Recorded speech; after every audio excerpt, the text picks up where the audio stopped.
ઘટનાઓની વાત કરીશું વિસ્તારથી। તારીખ 25મી નવેમ્બર 2023નો એ દિવસ સ્થળ હતું ખેડાનું સંધાણા પાટિયા ગામ કે જ્યાં 27 વર્ષનો સાગર રાવળ તેની પત્ની અને દીકરી સાથે પસાર થતો હતો, પરંતુ અચાનક જ પતંગની દોરી તેના ગળામાં ફસાઈ ગઈ।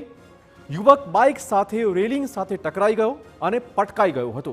પત્ની અને 2 વર્ષની દીકરીને ઈજા પણ પહોંચી હતી। યુવકની શ્વાસ નળી કપાઈ જતા આ યુવકનું છેવટે કરુણ અવસાન થયું હતું।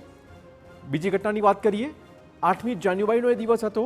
નડિયાદના વાણિયાવડથી ફતેપુરા જવાના રસ્તે આ દુર્ઘટના ઘટી હતી। 25 વર્ષની મયુરી સરગરા એક્ટિવા સાથે જતી હતી, જેના ગળામાં દોરી ફસાઈ ગઈ અને ગંભીર ઘા લાગી ગયો।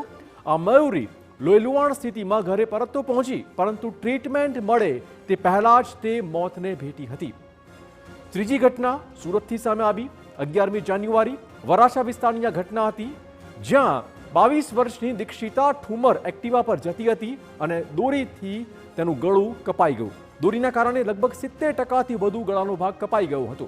મોટી માત્રામાં લોહી વહી ગયું અને છેવટે દીક્ષિતા પણ મોતને ભેટી છે। આમ 3 બનાવ ઉત્તરાયણ પહેલા સામે આવ્યા છે, જેમાં 3ના અવસાન થયા છે માત્ર ને માત્ર દોરી વાગવાથી।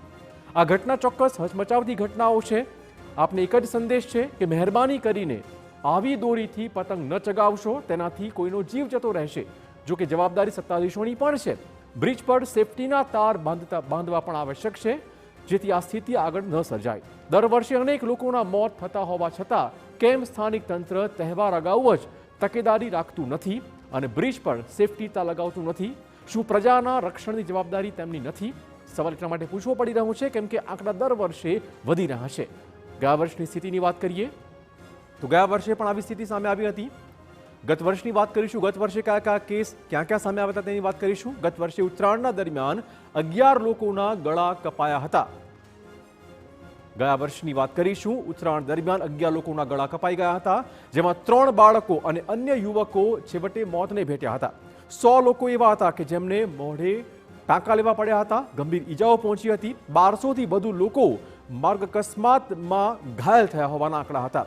1200થી વધુ પક્ષીઓ, 1700થી વધુ પશુઓને પણ આ ઉત્તરાયણ દરમિયાન ટ્રીટમેન્ટ આપવાની ફરજ પડી હતી। તો સલામતી માટે પોલીસ પણ કામ કરી રહી છે। ખેડાની વાત કરીશું, જ્યાં 10 દિવસમાં ચાઇનીઝ દોરીનો મોટો જથ્થો પકડી પડાયો છે।